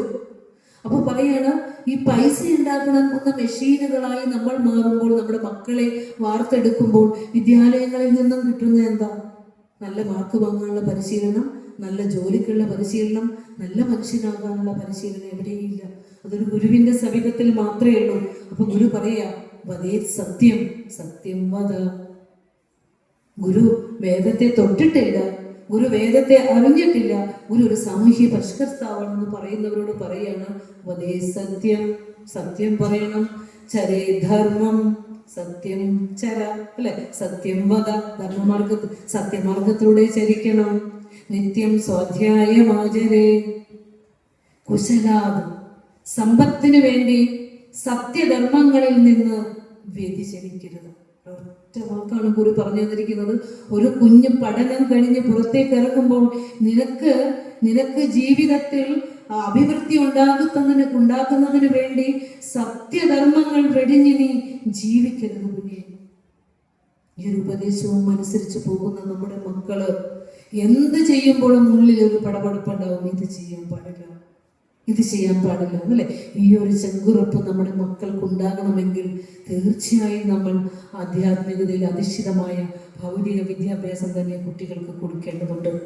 അതുപോലെ തന്നെ ഗുരു, ശാസ്ത്രയുഗത്തിലെ ഋഷി എന്ന വിഷയം സംസാരിക്കുമ്പോൾ മറ്റൊരു ടോപ്പിക്കിലേക്ക് കടക്കുമ്പോൾ നടരാജഗുരുവുമായിട്ടുള്ള സംസാരമാണ്. നമ്മൾ പറഞ്ഞു നടരാജഗുരു ഉന്നത വിദ്യാഭ്യാസം നേടിയ, ശാസ്ത്രം പഠിച്ച ഗുരുവിന്റെ ശിഷ്യനാണ്. അപ്പോൾ കൽക്കത്ത കോൺഗ്രസിലെ പരിണാമ സിദ്ധാന്തത്തെക്കുറിച്ച് ഒരു പ്രബന്ധം അവതരിപ്പിച്ചതിന് ശേഷം നടരാജഗുരു തൻ്റെ ഗുരുവിൻ്റെ മുന്നിലേക്ക് എത്തുമ്പോൾ ഗുരു ചോദിക്കുന്ന ഒരു ചോദ്യമുണ്ട്. തമ്പി, കൽക്കത്തയിൽ ഒരു ഉപന്യാസം അവതരിപ്പിച്ചു എന്ന് കേട്ടല്ലോ. അപ്പൊ തമ്പി പരിണാമ സിദ്ധാന്തത്തെക്കുറിച്ചാണ്. അപ്പൊ ഗുരു പറയേ, ആ സിദ്ധാന്തം പ്രകാരം ഇപ്പോഴും മനുഷ്യൻ കുരങ്ങായി മാറുന്നുണ്ടോ എന്നിട്ട് ചോദിക്കുകയാണ്. കാട്ടിൽ എവിടെയെങ്കിലും പകുതി വാല് മുറിഞ്ഞു നിൽക്കുന്ന കുരങ്ങിനെ തപ്പി കണ്ടിട്ടുണ്ടോ എന്ന് ചോദിക്കുന്നുണ്ട്. തമ്പി പറയുന്നുണ്ടോ ആ സിദ്ധാന്തം അങ്ങനെ പറയുന്നു. എന്നിട്ട് ചോദിക്കുകയാണ്, ഈ മനുഷ്യൻ പരിണമിച്ചാണ് കുരങ്ങുണ്ടായെന്ന് പറയുമ്പോൾ അതിന്റെ ഒരു ഘട്ടത്തിൽ, ഏതെങ്കിലും ഒരു ഘട്ടത്തിൽ വാല് പോയി നിൽക്കുന്ന കുരങ്ങിനെ തമ്പി കണ്ടിട്ടുണ്ടോ എന്ന് ചോദിക്കുന്നുണ്ട്. എന്നിട്ട് ഗുരു തന്നെ ഉത്തരം പറയേ, ഓ അത് ചിലപ്പോൾ ഘടികാരത്തിലെ മണിക്കൂർ സൂചി പോലെ തിരിയുന്നത് നമുക്ക് കാണാൻ പറ്റില്ല, വളരെ സമയമെടുത്ത് ദീർഘകാലം കൊണ്ട് വരുന്ന ഒരു പ്രക്രിയയാണെന്ന് പറയുമായിരിക്കുമല്ലേ എന്ന് ഗുരു തന്നെ പറഞ്ഞുകൊണ്ട് ഗുരു പറയാ, ഒരു ജീവിയെ അതിന്റെ രൂപം ഇതാണെന്ന് അറിഞ്ഞാൽ ആ രൂപം എങ്ങനെ ഉണ്ടായി എന്ന് അന്വേഷിക്കേണ്ട കാര്യമുണ്ടോ? ഗുരു പറഞ്ഞതിൽ കാര്യമുണ്ട്. കാരണം ശാസ്ത്രത്തിന് മുൻപേ ജനിച്ച ഋഷീശ്വരൻ എന്തു പറഞ്ഞിട്ടുണ്ടോ അതിൽ കാര്യമുണ്ട്. ആ ജീവി അങ്ങനെ അറിഞ്ഞാൽ പോരെ എന്നാ ചോദിക്കുന്നത്. എന്നിട്ട് തമ്പിയോട് ചോദ്യം ചോദിച്ചു. തമ്പി, ഒരു കാര്യം ചോദിച്ചു കൊള്ളട്ടെ, ചിത്താണോ പരിണമിക്കുന്നത്, ജഡമാണോ? നമ്മളൊക്കെ ചിത്തും ജഡവും കൂടിയാണല്ലേ ഇരിക്കുന്നത്. അപ്പൊ നിങ്ങൾ എന്നെ ശ്രവിക്കുന്നത് ബോധത്തിലാണ്, ചിത്തിലാണോ? നമ്മുടെ ശരീരം ജഡവുമാണ്. ഈ ശരീരത്തിന് ഈ ബോധത്തിന്റെ അടിത്തറയിൽ അല്ലാതെ നിലനിൽക്കാൻ പറ്റുമോ? ആത്മീയമായ ആ ഈശ്വര ആത്മസത്തയുടെ ചൈതന്യത്തിലല്ലേ നമ്മുടെ ശരീരം നിലനിൽക്കുന്നത്? ആണോ ഇല്ലയോ? ആത്മാവ് പോയ നിമിഷ നേരത്തിനുള്ളിൽ ഇത് അഴുകാൻ തുടങ്ങില്ലേ? അതിന് മാറ്റം ഉണ്ടാകില്ല. പെട്ടെന്ന് പഞ്ചഭൂതാത്മകമായത് മാറുകയാണ്. അപ്പോൾ ചൈതന്യത്തോടു കൂടി മാത്രമേ ജഡത്തിന് പ്രകാശിക്കാൻ പറ്റുകയുള്ളൂ. ഈ ചൈതന്യത്തിനാണെങ്കിൽ അധിഷ്ഠനാണ്, അഗ്രാഹ്യനാണ്, അചിന്ത്യനാണ്, നിശ്ചലനാണ്. അതിനൊരു ചലനവും ഇല്ല. ആ ഒരു ചലനവും ഇല്ലാത്ത ആത്മാവെന്ന അടിത്തറയിലാണ് നമ്മുടെ ഈ മാംസമയമായ ശരീരം കോർക്കപ്പെട്ടിരിക്കുന്നത്. ആ ചിത്തിന്, ബോധത്തിന് പരിണാമമില്ല.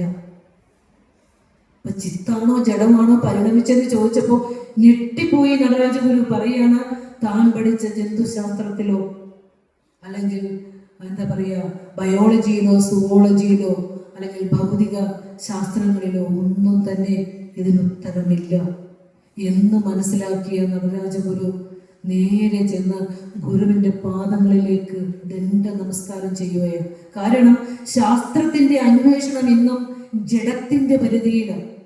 ഈ ജഡമായ ഭൗതിക വസ്തുക്കളിലാണ് പരീക്ഷണം ഒക്കെയും നടത്തുന്നത്. അതുകൊണ്ട് തന്നെ ഈ പരീക്ഷണത്തിന്റെ അവസാനം ചെന്നെത്തുന്നത് ആ പഞ്ചഭൂത കണികകളിൽ മാത്രമാണ്. അപ്പോൾ ഗുരു പറയുന്ന ആ ശാസ്ത്രദൃഷ്ടി, ഗുരു നമ്മൾ പറഞ്ഞ പോലെ ഫിസിക്സോ സുവോളജിയോ ഒന്നും കോളേജ് വിദ്യാഭ്യാസത്തിന് ഗുരു പോയിട്ടല്ലല്ലോ ഗുരു ഇത് പറഞ്ഞത്. അതുകൊണ്ടാണ് ആദ്യം പറഞ്ഞ ഋഷി എന്ന വാക്ക് നമ്മൾ എടുക്കേണ്ടത്. അതുപോലെ തന്നെ 1986 മൂർക്കോത്ത് കുഞ്ഞപ്പ രേഖപ്പെടുത്തി വെച്ച ഒരു കുറിപ്പ്, ഒരു സംസാരം. അതിലെ കുഞ്ഞപ്പ പറയാം, ഞങ്ങൾ ആധുനിക ശാസ്ത്രം പഠിക്കുന്ന കുറച്ച് ആളുകൾ ഗുരുവിനെ ഒന്ന് ഒത്തു കിട്ടിയപ്പോൾ, ആരുമില്ല, എപ്പോഴും ഗുരുവിന്റെ ചുറ്റും ആളാ, ഒന്ന് ഏകനായി കിട്ടിയപ്പോൾ ഒന്ന് സംസാരിക്കാമെന്ന് കരുതി ഞങ്ങൾ ചോദിച്ചു, ഗുരു, ഈ അനന്തനാണ്, അനന്തൻ എന്ന സർപ്പം ഈ ഭൂമിയെ താങ്ങി നിർത്തുന്നത് എന്ന് പുരാണങ്ങൾ പറയുന്നത് ശരിയാണോ? അപ്പൊ ഗുരു പറയാ, ഗുരു എപ്പോഴും അങ്ങനെ, നിങ്ങളുടെ ശാസ്ത്രം എന്തു പറയുന്നു, നിങ്ങളുടെ സയൻസ് എന്ത് പറയുന്നു? ഗുരു എപ്പോഴും ചോദിക്കുന്നവന് ഉത്തരം പറയാൻ പോഷൻ ഇട്ട് കൊടുക്കും. ഞാൻ പറയണ കേൾക്കൂ, ഇതാണ് സത്യമെന്നല്ല ഗുരു പറയുന്നത്. നമ്മുടെ വാക്കിനെ യുക്തി ചിന്ത ചെയ്ത് ശ്രുതിയുടെയും യുക്തിയുടെയും അനുഭവത്തിന്റെയും വെളിച്ചത്തിൽ നിങ്ങൾ വിശ്വസിച്ചാൽ മതി എന്ന് പറഞ്ഞ ഗുരു ശ്രീനാരായണ ഋഷി അല്ലാതെ വേറെ ആരോ ഉള്ള. ഇത് എൻ്റെ അനുശാസനമാണ്, ഇത് നീ അനുസരിച്ചെന്നല്ല പറഞ്ഞത്, നിങ്ങളുടെ ശാസ്ത്രം എന്ത് പറയുന്നു. അപ്പൊ കുട്ടി പറയാണ്, സൂര്യനും ചന്ദ്രനും മറ്റ് ഗ്രഹങ്ങളുമെല്ലാം ഭൂമിയുടെ ആ ഗ്രാവിറ്റേഷണൽ പവർ, ആ ഗുരുത്വാകർഷണ ശക്തിയിലാണ് നിൽക്കുന്നത് എന്ന് ആധുനിക ശാസ്ത്രം കോട്ട് ചെയ്തുകൊണ്ട് പറയുക. അപ്പൊ ഗുരു ചിരിച്ചുകൊണ്ട് പറയുക, അത് അനന്തമായ ശക്തിയാണെന്ന് കരുതിയാൽ പോരെ. അനന്തൻ എന്തിന്റെ പ്രതീക? ആ ഇൻഫിനിറ്റി, അനന്തമായ ഈശ്വര ശക്തിയുടെ പ്രതീകം ഒരു കഥയായിക്കൊണ്ട് നമുക്ക് തന്നപ്പോൾ നമ്മൾ അനന്തനെ കേട്ടു, ഭൂമി താങ്ങിയ കഥ മാത്രം പഠിച്ചു, അതിന്റെ പിന്നിലെ തത്വം പഠിച്ചില്ല. അപ്പൊ ഗുരു പറയാണ്, ഈ അനന്തമായ ശക്തിയുടെ പ്രതീകമാണ് അനന്തനെന്ന് കരുതിയാൽ പോരെ. അതാണ് പറയുന്നത്, ശാസ്ത്രയുഗത്തിൽ ജീവിക്കുകയും പൗരാണിക ഋഷീശ്വരന്മാരുടെ ജീവിത മാതൃക പിന്തുടരുക മാത്രമല്ല, അത് സ്വന്തം ജീവിതത്തിലൂടെ പ്രാക്ടിക്കലാക്കി കാണിച്ചു തന്ന ഋഷീശ്വരനെയാണ് നമ്മൾ പഠിക്കുന്നത്. ഇതൊക്കെ പറയുമ്പോൾ നമ്മൾ ഡോക്ടർ ECG സുദർശനൻ എന്ന ആ ഡോക്ടർ, ഒരു സയന്റിസ്റ്റിനെ നമ്മൾ ഓർക്കണം. കോട്ടയത്ത് പള്ളത്ത് ജനിച്ച 1931 ഗുരുവിന്റെ മഹാസമാധി കഴിഞ്ഞ് 3 വർഷങ്ങൾക്ക് ശേഷം ജന്മമെടുത്ത ECG സുദർശൻ. ഒരുപക്ഷെ ശാസ്ത്രം പഠിക്കുന്ന കുട്ടികളൊക്കെ പഠിച്ചിട്ടുണ്ടാവും ECG സുദർശനെ കുറിച്ച്. അദ്ദേഹം ഊർജതന്ത്രത്തിലെ, ഭൗതിക ശാസ്ത്രത്തിലെ ഉന്നത ബിരുദങ്ങൾ നേടുകയും ഉന്നതമായ അറിവുകൾ നേടുകയും കഴിവ് തെളിയിക്കുകയും ചെയ്ത ഒരു ശാസ്ത്രജ്ഞനാണ് ECG സുദർശൻ. എണ്ണക്കൽ ചാണ്ടി ജോർജ് സുദർശനൻ. അമേരിക്കയിലെ ടെക്സസിലായിരുന്നു പഠനവും ജീവിതവും ജോലിയും. അദ്ദേഹത്തിന്റെ ജീവിത അവസാനവും ഒക്കെ അമേരിക്കയിലെ ടെക്സസിലായിരുന്നു. അദ്ദേഹത്തെ കോട്ട് ചെയ്യാൻ കാരണം എന്താന്ന് വെച്ചാല്, അദ്ദേഹം ഈ വേദാന്തത്തെ ഈ ദാർശനിക തത്വചിന്തയെ, ഭാരതീയ തത്വചിന്തയിൽ ആകൃഷ്ടനായിരുന്ന ഡോക്ടർ ECG സുദർശനൻ വേദാന്തവുമായി കൂട്ടിയിണക്കിക്കൊണ്ട് ആധുനിക ശാസ്ത്രത്തെ അവതരിച്ച ഋഷീശ്വരനാണ് ഡോക്ടർ ECG സുദർശനൻ. പ്രകാശത്തെക്കാൾ വേഗതയുള്ള കണികയെ കുറിച്ച് ആദ്യമായി പ്രവചിച്ച കോട്ടയത്തുകാരനായ ECG സുദർശനൻ. ഐൻസ്റ്റീന്റെ സിദ്ധാന്തത്തെ വരെ തിരുത്തി കുറിച്ചുകൊണ്ട് ശാസ്ത്രലോകത്തെ ഞെട്ടിച്ച ECG സുദർശനൻ 5 പ്രാവശ്യത്തോളം നോബൽ പുരസ്കാരത്തിന് വേണ്ടി അദ്ദേഹത്തിന്റെ പേര് പുരസ്കാര കമ്മിറ്റിയുടെ നിർദ്ദേശ പട്ടികയിൽ ഉണ്ടായിട്ടും തള്ളിപ്പോയി. അതിന് ശാസ്ത്രലോകം ഒച്ചവെച്ചിരുന്നു. അദ്ദേഹം തന്നെ അതിനെതിരെ പ്രതികരിച്ചിരുന്നു.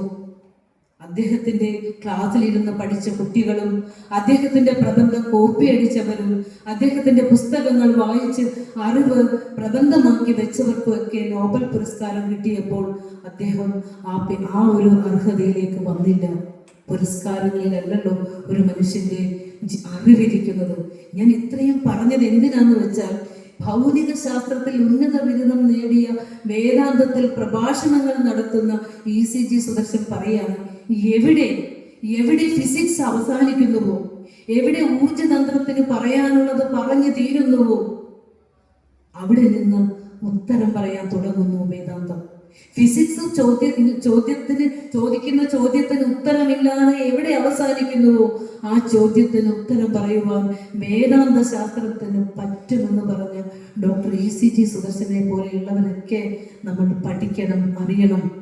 ഫ്രോയിഡിന്റെ പരിണാമ സിദ്ധാന്തത്തെ കുറിച്ചൊക്കെ ഒത്തിരി എതിർവാദങ്ങളും ചർച്ചകളും ഒക്കെ ഇപ്പോഴും നടക്കുക. ഗുരു നമ്മളോട് പറഞ്ഞു, സാഹിബിന്റെ സിദ്ധാന്തം അനുസരിച്ച് ഇങ്ങനെയൊക്കെ നടക്കണുണ്ടോ തമ്പി എന്ന് ചോദിച്ചപ്പോൾ, ഈ ഋഷീശ്വരനെ നമ്മൾ പൂജിച്ച് പൂവിട്ട് ഭഗവാനെ എന്തെങ്കിലുമൊക്കെ തരണേ എന്ന് പറഞ്ഞ് മാത്രം പോകേണ്ട ഋഷീശ്വരനെ അല്ല നമുക്ക് കിട്ടിയത്. ഒരു ഗുരുവിനെ കുലത്തിൽ ആരാധന ചെയ്യാൻ കിട്ടുന്ന സമൂഹം സമ്പന്നരാണ്, അനുഗ്രഹീതരാണ്, ജ്ഞാനം നേടാൻ ഈശ്വരൻ വിധിക്കപ്പെട്ടവരാണ്. ആ ജ്ഞാനത്തിലേക്ക് എത്തുന്നവരെ എത്രയുണ്ടെന്നുള്ളത് നിങ്ങളുടെ തന്നെ ചിന്തയ്ക്ക് വിടുകയാണ്. പക്ഷെ ഭാഗ്യം ചെയ്തവരാണ്, സംശയമില്ല.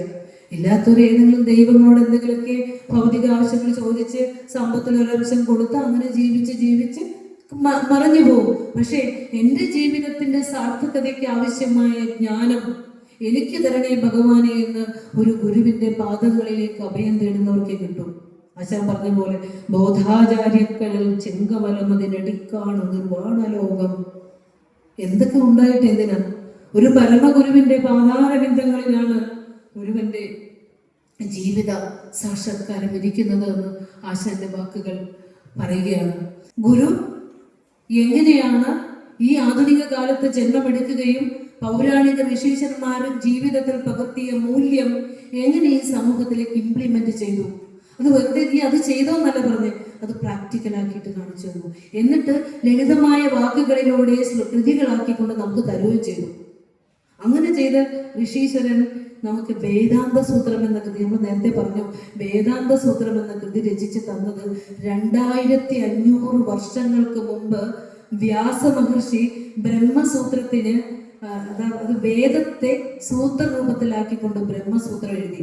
കാരണം നമ്മൾ ഹിസ്റ്ററി ഓഫ് സംസ്കൃത ലിറ്ററേച്ചർ പഠിക്കുമ്പോൾ വേദിക് കാലഘട്ടം കഴിഞ്ഞാൽ ഒരു സൂത്ര പീരീഡ് എന്ന് പറഞ്ഞൊരു പീരീഡ് ഉണ്ട്. എന്ത് സൂത്ര പീരീഡ് എന്ന് വെച്ചാൽ അച്ചടി നിലവിൽ വരാത്ത കാലമായതുകൊണ്ട് വലിയ വലിയ ആശയങ്ങളെ ശിഷ്യ മനസ്സുകളിൽ ഇങ്ങനെ ഉറപ്പിച്ചു വെക്കാൻ ഇത്തിരി ബുദ്ധിമുട്ടുന്നു. നമുക്ക് പോലും ഒരു വാക്ക് കേട്ടാൽ പിന്നെ നമ്മൾ എഴുതി വെച്ചില്ലേ മറന്നു പോകും. പക്ഷെ ഒന്ന് ആലോചിച്ച് നോക്കൂ, എത്ര ശേഷിയും ശേമുഷിയും തെളിഞ്ഞ ബുദ്ധിയുമുള്ളവരായിരുന്നു പണ്ടത്തെ ശിഷ്യന്മാര്. ഗുരുവിൽ നിന്ന് ജ്ഞാനം തന്റെ ശിഷ്യന്റെ ബുദ്ധിയിലേക്ക് നേരെ തെളിയുകയാണ്. അപ്പോ വലിയ വലിയ കാര്യങ്ങൾ ഓർത്തെടുക്കുവാൻ ക്ലേശം നേരിടുന്നത് കൊണ്ട് അത് സൂത്ര രൂപത്തിൽ പറഞ്ഞു കൊടുത്തു. ഷഡ്ദർശനങ്ങൾ വന്നതും അതുപോലെ തന്നെ എന്താ പറയാ, ശിക്ഷ, കൽപ്പം, നിരുക്തം, ജ്യോതിഷം, ഛന്ദസ് എന്ന വേദാംഗങ്ങൾ വന്നതും. ഇപ്പൊ യോഗസൂത്രമൊക്കെ നമ്മൾ പഠിക്കുന്നത് സൂത്രരൂപത്തിലാണ്, സാഖ്യദർശനം പഠിക്കുന്ന സൂത്രരൂപത്തിലാണ്, ജ്യോതിഷം പഠിക്കുന്ന സൂത്രരൂപത്തിലാണ്. അത് സൂത്രരൂപത്തിൽ എഴുതി വെക്കുന്ന എന്തിനാന്ന് വെച്ചാൽ പഠിക്കാൻ എളുപ്പത്തിനും ആ ആശയം കേൾക്കുമ്പോൾ വലിയൊരു ആശയം നമുക്ക് മനസ്സിലാക്കാൻ വേണ്ടിയിട്ടാണ്. മനസ്സിലായോ? അതാണ് ഈ സൂത്രം. ചെറിയ വാക്കുകൊണ്ട് സാരവത്തായ ഒരു ആശയത്തെ പൂർണ്ണമായി എല്ലാവർക്കും സ്വീകാര്യമായ രീതിയിൽ അവതരിപ്പിക്കുന്ന സൂത്ര പിരീഡ്. അപ്പോൾ ബ്രഹ്മസൂത്രം 555 സൂത്രങ്ങൾ കൊണ്ട് എഴുതി. അതിൽ പല പല വ്യാഖ്യാനങ്ങളും വന്നു. എനിക്കൊന്നും പോകാൻ സമയമില്ല, പറയുന്നില്ല ഞാൻ. അപ്പൊ ഗുരു അങ്ങനെ, അതായത് ഒരു കാലഘട്ടത്തിലെ ഒരു മഹാത്മാവ് ജനിക്കുമ്പോൾ അത് മഹാത്മാവാണെന്ന് അംഗീകരിക്കപ്പെടണമെങ്കിൽ ബ്രഹ്മസൂത്രത്തിന് ഭാഷ്യം ചമക്കണം എന്നൊരു നിയമം ഉണ്ടായിരുന്നു സമൂഹത്തിൽ. അതുകൊണ്ട് എല്ലാവരും ഭാഷ്യം എഴുതും. എഴുതിയതൊക്കെ അവരവരുടെ സിദ്ധാന്തങ്ങളെ തെളിയിക്കാനാക്കി മാറ്റിക്കൊണ്ടുപോവുക. അപ്പോഴാണ് ശങ്കര ഭഗവത്പാദര് അദ്വൈതത്തെ പ്രോജ്വലിപ്പിക്കുന്ന ഭാഷ്യം എഴുതിക്കൊണ്ട് വേദാന്ത ദർശനത്തെ അരക്കിട്ടുറപ്പിച്ചത്. അപ്പോൾ ഇവിടെ ഗുരു ചെയ്തത് ഒരു ഭാഷ്യരചനയ്ക്ക് പോയില്ല, 555 സൂത്രങ്ങളുമില്ല, 24ഓളം സൂത്രങ്ങളിലാക്കിക്കൊണ്ട് വേദത്തെ സൂത്ര രൂപത്തിൽ എഴുതി തന്നു. നമ്മുടെ കയ്യിൽ എത്തിയിട്ടില്ല. ചൊല്ലാൻ അറിയാവുന്ന ആരെങ്കിലും ഉണ്ടോ ഇവിടെ? വേദാന്ത സൂത്രം ഇന്നെങ്കിൽ ഒരു പ്രാവശ്യമെങ്കിലും നമ്മളുടെ വൈഖരിയായിട്ട് പുറത്തേക്ക് വന്നവരാരെങ്കിലും ഉണ്ടോ? ഇല്ല. ചൊല്ലാൻ പഠിക്കുക. കാരണം അതിനകത്ത് 24 സൂത്രങ്ങളിൽ ഓരോന്നായിരുന്നു 15 സൂത്രത്തോളമായിട്ട് പഠിപ്പിച്ചുകൊണ്ടിരിക്കുന്നത്. അതില് ആ സൂത്രം നമ്മൾ വിചാരം ചെയ്യുമ്പോൾ ദൈവം ആരാന്ന് ചോദിക്കുന്ന ഒരു ചോദ്യമുണ്ട്. അപ്പൊ ഗുരു പറയാ തജ്ജ്യോതി, ഈശ്വരൻ വെളിച്ചമാണ്. ഈശ്വരൻ വെളിച്ചമാണെന്ന് പറയുന്നതിന്റെ ചുരുക്കം തജ്ജ്യോതിക്ക് 3 അക്ഷരമാണ്. അതിന്റെ എക്സ്പാൻഷൻ എവിടെ കിടക്കുന്നു? ഈശ്വരൻ വെളിച്ചമാണെന്ന് പറഞ്ഞു. ഗുരു അത് അനുഭവിച്ച് നമ്മളോട് പറഞ്ഞു. ഏത് ശ്ലോകത്തിൽ, ഏത് കൃതിയിൽ?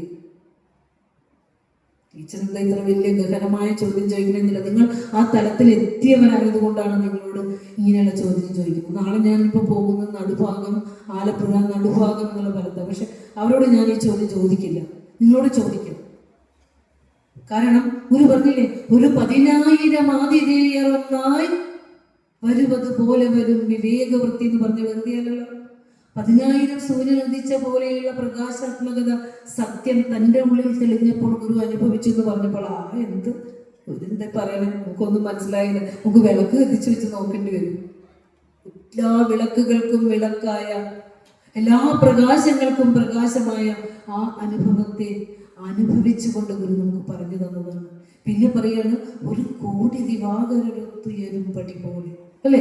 ഇത് കൂടാതെ ഗുരു തൃശ്ശൂർ കാരമുക്കിൽ എത്തിയപ്പോ വിളക്ക് പ്രദർശിച്ചു. വിഗ്രഹം ഒന്നും വേണ്ട, കാരണം വിഗ്രഹം വെക്കുമ്പോൾ അമ്പലമായി, ഉത്സവമായി, ആറാട്ടായി നമ്മുടെ ധനം കൂടുതലങ്ങ് ദുർവിനിയോഗം ചെയ്തു പോകുന്നു. അപ്പൊ അതുകൊണ്ട് ആർഭാടങ്ങൾ കുറക്കണം, ആഡംബരങ്ങൾ കുറക്കണം.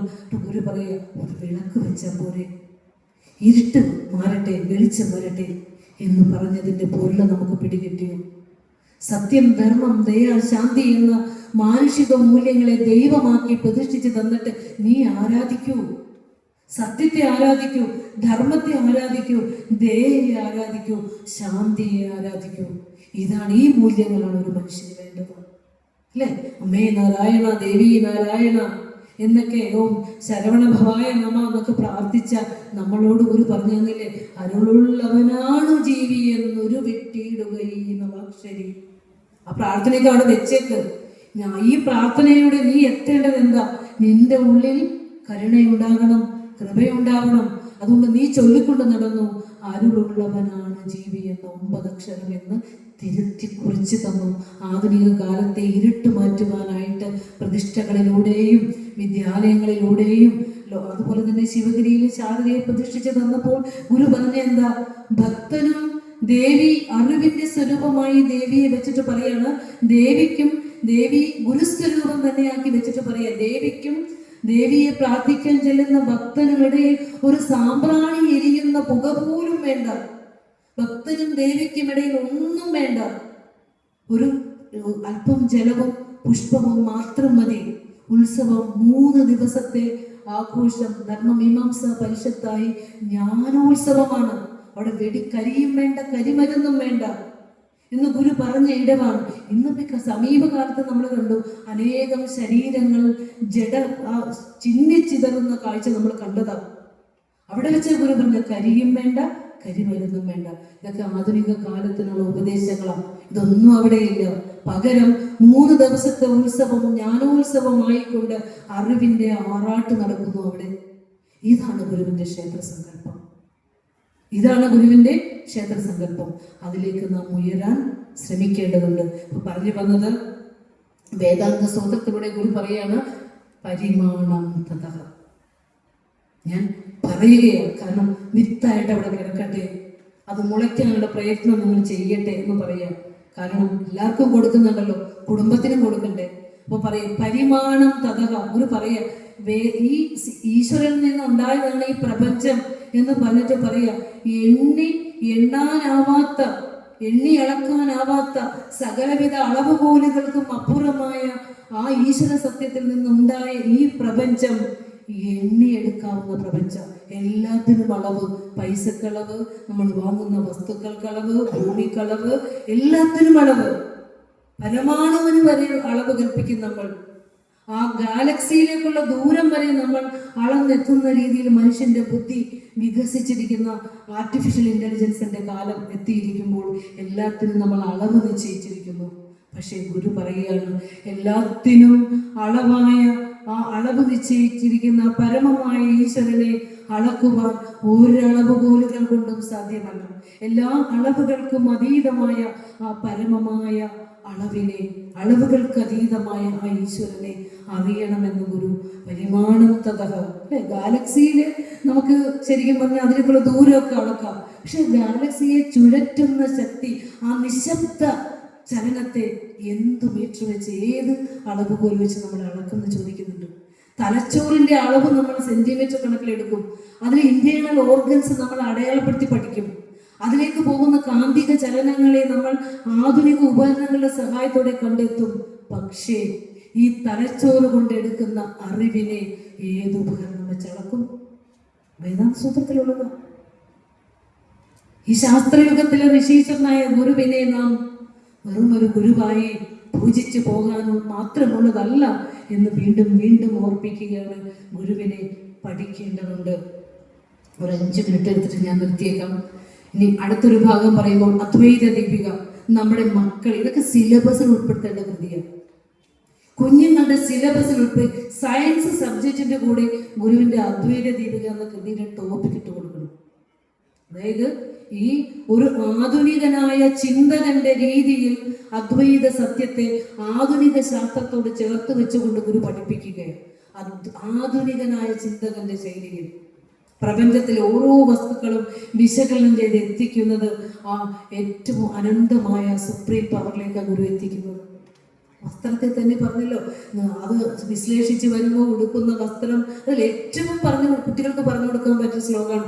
ഞാൻ ഇവിടെ തന്നെ എത്ര ഭാഷ പറഞ്ഞിട്ടുണ്ടെന്ന് എനിക്കറിയില്ല, എൻ്റെ ഓർമ്മയിൽ ഞാനിവിടെ പലവട്ടം പറഞ്ഞിട്ടുണ്ട് അല്ലെ. വാസസ്സു തന്തുവിതു എന്ന് പറഞ്ഞു നോക്കി, നിങ്ങളുടെ ശബ്ദം ഞാൻ കേട്ടേയില്ല.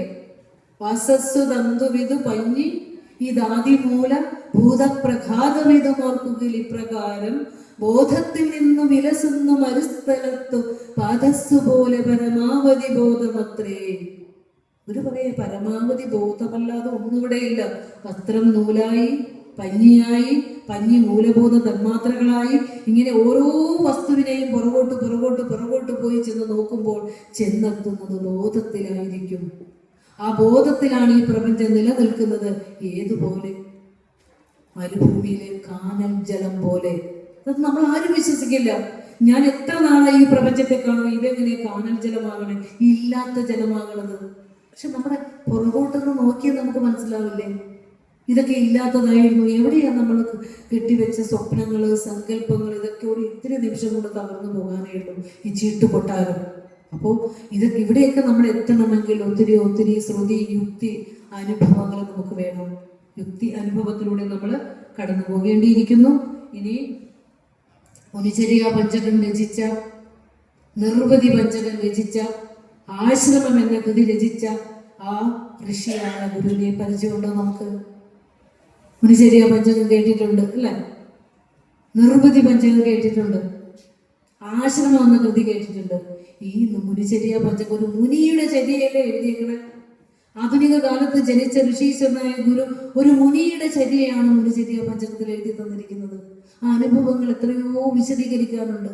നിർവൃതി പഞ്ചകത്തിൽ ഒരു മുനിയെ കണ്ടുമുട്ടുകയാണ്. കണ്ടുമുട്ടുമ്പോൾ നീ ആരാ എന്ന് ചോദിച്ചാൽ അതിന്റെ ഉത്തരം എന്താ? വെറും മാംസമയമായ ഈ ശരീരം ആരാന്നാണ്. എല്ലാം ബോധമാണെങ്കിൽ ഒരു ബോധത്തിലിരിക്കുന്ന ഋഷിക്ക് മറ്റൊരാളെ കാണുമ്പോൾ തൻ്റെ അംശം തന്നെയാണെന്ന് അറിയാവുന്നത് കൊണ്ട് സർവവിധമായ ചോദ്യങ്ങളിൽ നിന്ന് ഉപരമിച്ചിരിക്കുന്നു.